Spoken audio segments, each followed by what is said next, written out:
एक मिनट, फिरदौस साहब बात करें।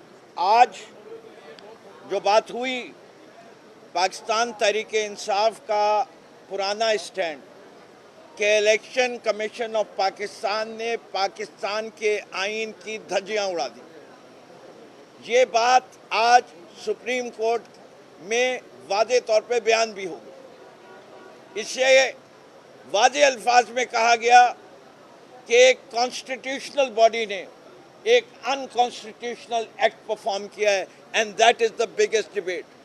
अब डिबेट वाज़े तौर पे है जब मिसाल दे दी गई कि JUI की 0 सीट और 2 उन्हें सीटें मिल गई, तो वो कौन सा सिस्टम है जो इजाज़त देता है कि distribution of seats, attorney general के मुंह से अल्फाज नहीं निकल रहे थे और बेकौल बिलावल भुट्टो के उनकी कांपे क्या थी, टांग रही थी। तो जब कांपे टांगने लगे तो फिर मेरी इस बहन का जो केस है और जो इसको तकलीफ हो रही है ये खुद ही बयान करेगी। अच्छा, आपने माइनॉरिटी क्या जी, बिस्मिल्लाहिर्रहमानिर्रहीम। जिस तरह की आपने प्रोसीडिंग्स देखी और मैं बिल्कुल इस बात को एंडोर्स करूंगी। पहले भी ये हियरिंग में बात हुई कि आइन के आर्टिकल 17 को वायलेट करने का जुर्म किया है पाकिस्तान के इस कॉन्स्टिट्यूशनल इदारे जिसका नाम इलेक्शन कमीशन ऑफ पाकिस्तान है। एक पाकिस्तान की सबसे बड़ी पॉलिटिकल जमात को उनसे ना सिर्फ बल्ला छीना गया, उनको पॉलिटिकल जमात मानने से भी इनकारी किया गया। हमें सबको फोर्स किया गया कि हम PTI की बजाय इंडिपेंडेंट इलेक्शंस लड़ें, और ये बात बार बार जब सवाल किया जाता है तो चाहे अटॉर्नी जनरल खड़े हो या मिस्टर सुखंदर खड़े हो जो इलेक्शन कमीशन को फ्रेंच ज़ुबान में आके यहाँ पर नुमाइंदगी करते हैं और उनसे पाकिस्तान के जो मुंतखब नुमाइंदे रह चुके हैं उनके नाम नहीं सही लिए जाते और उर्दू अंग्रेज़ी दोनों ही उनकी फारिग है, तो उनको ज़रूर बताना चाहिए कि जब आपसे सवाल होते हैं, जब आपसे बात पूछी जाती है कि बताइए कि कौन सा फॉर्मूला है प्रोपोर्शन ऑफ रिप्रेजेंटेशन का जिसके तहत आपने अपनी मनपसंद जो पार्टीज़ हैं उनको ये सीटें मिठाई के डब्बों के साथ दी। जब नेशनल असेंबली का फॉर्मूला पंजाब से 4.21 लगता है तो आप किस तरीके से जिस पार्टी को 4 सीटें मिलनी थी उसको आपने 14 सीटें दे दी। आपने तो पूरी जो प्रोपोर्शन ऑफ रिप्रेजेंटेशन हाउस की होती है, असेंबलीज की होती है, उसकी तो आपने ऑर्डर ही तबाह कर दिया है। यानी कि जिस पार्टी को अवाम ने रिजेक्ट किया उसको इलेक्शन कमीशन ने नवाज दिया। कौन सा फार्मूला था, वो कौन सा लॉजिक था, वो कौन सा मैथमेटिक्स था जिसके तहत ये सारी सीटें हमें तो मना कर रहे हैं जी 104 पे हम आपको सीट नहीं दे सकते, लेकिन इनको देने के लिए आइन और कानून में वो कौन सी शिक्के हैं जो मौजूद हैं कि जनाब अपनी मनपसंद पार्टियों में आप बांट दें और फार्मूले भी अपनी मर्जी के लगाएं। तो इस तरह की ये जो नाइंसाफ़ी है वो इंसाफ की सबसे बड़ी अदालत से हमें बिल्कुल इसकी उम्मीद नहीं है कि नाइंसाफ़ी हो। हमें पूरी उम्मीद है कि आवाम के वोट की सैंक्टिटी को कायम रखा जाएगा, आवाम के इस हक़ को कायम रखा जाएगा। और जो एक इलेक्शन के नाम पर यहाँ पर धांधली की गई, जुल्म और फस्तायत और जबर किया गया, उसकी पटिशन इमरान खान साहब की पड़ी हुई है। अगर आपने ज़्यादा देर करनी है तो उस पटिशन को क्लब करें और इसके साथ वो केस भी सुने। आज बिल्कुल ठीक बात की जस्टिस मुनीब साहब ने और मंसूर साहब ने। आप आइसोलेशन में इस तरह करके घोड़े की तरह आंखों पे पट्टी डाल के सिर्फ एक जो सेकंड फेज होता है इलेक्शन का, ये रिजर्व सीट्स, इस पे जंप नहीं कर सकते। आपको देखना पड़ेगा 13 जनवरी पे वापस जाएं और देखें कि उस फैसले के बाद इलेक्शन कमीशन का क्या रवैया था, किस तरह कैंडिडेट्स के साथ सलूक किया गया। हमारे जो पेपर्स हमने जमा कराए थे, मेरे साथ आमिर डोगर साहब खड़े हैं, माशाल्लाह चीफ विप है और इनका तजर्बा है बेतहाशा। सब ने 4-4, 3-3 फॉर्म्स जमा कराए थे। जिन्होंने PTI के फॉर्म जमा कराए अपने वो फॉर्म रिजेक्ट कर दिए और अब आप यहाँ एक फॉर्म इंडिपेंडेंट का उठा के ले आए हैं।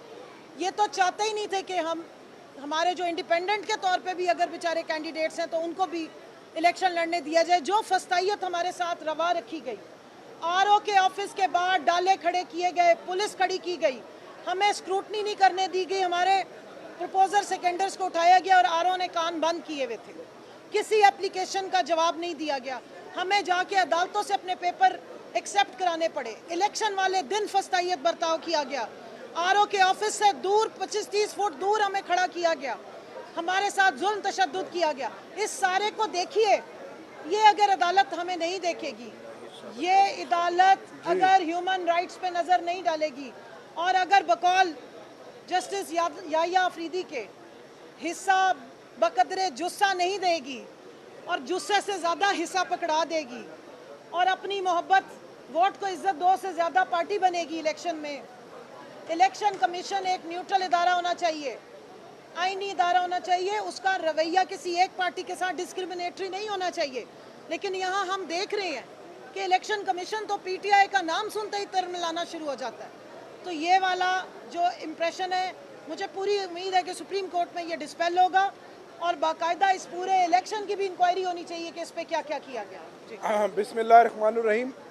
मैं सिर्फ दो बातें करूंगा।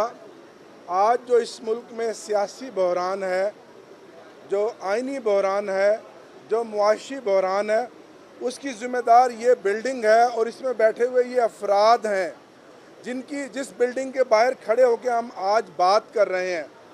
अगर तासुब पर मबनी ये फ़ैसला ना किया जाता कि हमसे बल्ला ना छीना जाता और फिर इलेक्शन कमीशन उसके गलत इंटरप्रिटेशन ना करता, तो आज 24 करोड़ अवाम और आज इस मुल्क के आइन और कानून के साथ जो खलवाड़ा हो रहा है ये ना होता।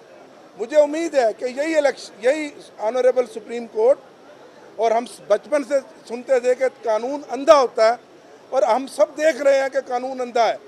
ये केस जो डिले किया जा रहा है गैर ज़रूरी तौर पे, ये एक दिन का मुकदमा नहीं है। मैं खुद भी वकील हूँ, लेकिन आप देख रहे हैं कौम का वक्त ज़ाया किया जा रहा है, अवाम का वक्त ज़ाया किया जा रहा है, पैसा ज़ाया किया जा रहा है, आइन और कानून की धज्जियाँ उखेड़ी जा रही हैं। इसी नामुकम्मल पार्लियामेंट ने गुज़श्ता दिनों पाकिस्तान की तारीख़ का सबसे बड़ा ज़ालिमाना अवाम दुश्मन बजट पेश किया, ये पार्लियामेंट नामुकम्मल। उससे पहले वो पार्टियां जिनकी तादाद भी मतलूबा उतनी नहीं थी, उनको हमारी सीटें देकर पार्लियामेंट को में जो प्रोसेस है वज़ीर आज़म के इलेक्शन का, बाकी इलेक्शनों का मुकम्मल किया गया और आज दिन तक इंतखाबी अमल मुकम्मल नहीं किया गया। आप जो भी कर लें, आज इमरान खान एक तहरीक और नज़रिए का नाम बन चुका है। ना सिर्फ खैबर से कराची तक 8 फरवरी को जिस तरह कौम ने खामोश इनकलाब के ज़रिए, अवाम ने, पाकिस्तान ने इमरान खान को वोट दिए, आज इमरान खान पूरी दुनिया का अजीम पॉपुलर लीडर बन चुका है। अक़वाम मुत्तहिदा की वर्किंग ग्रुप ने जो कल फैसला किया है वो इनके मुंह पर तमाचा है कि इमरान खान की गिरफ्तारी भी गैर कानूनी है और ये इलेक्शन भी जो है रिग्ड इलेक्शन है। और कितनी शर्म की बात है कि इस इलेक्शन को एक टेस्ट केस बना के पूरी दुनिया को दिखाया जाएगा, जिससे ना सिर्फ पाकिस्तान की साख जो है वो मुतासर होगी, बल्कि ये इलेक्शन कमीशन ऑफ पाकिस्तान जिसने अपना वक़ार भी खो दिया, अपनी साख भी खो दी, आइन और कानून की धज्जियाँ उड़ा दी। और आप जानते हैं कि जो फैसला लिखा लिखाया आता था वही इलेक्शन कमीशन आगे अनाउंस कर देता था। हम कहाँ जाएँ, हम किसके आगे रोएं? हमें फिर भी उम्मीद है कि यही अदालत, यही जजेस, जहाँ से काम ख़राब हुआ था यहीं से काम ठीक होगा। और हमें पूरी उम्मीद है कि ये आला अदलिया के जजेस इंसाफ पर मबनी फ़ैसला करेंगे और हमारी सीटें हमारे मैंडेट के मुताबिक हमें मिलेंगी। और इसी तरह आपने देखा जो कांग्रेस ने रेजोल्यूशन पास किया, ये दुनिया की तारीख में यूएस कांग्रेस ने पास किया, ये अनप्रेसिडेंट है। इससे बढ़कर इमरान खान की और क्या मकबूलियत होगी?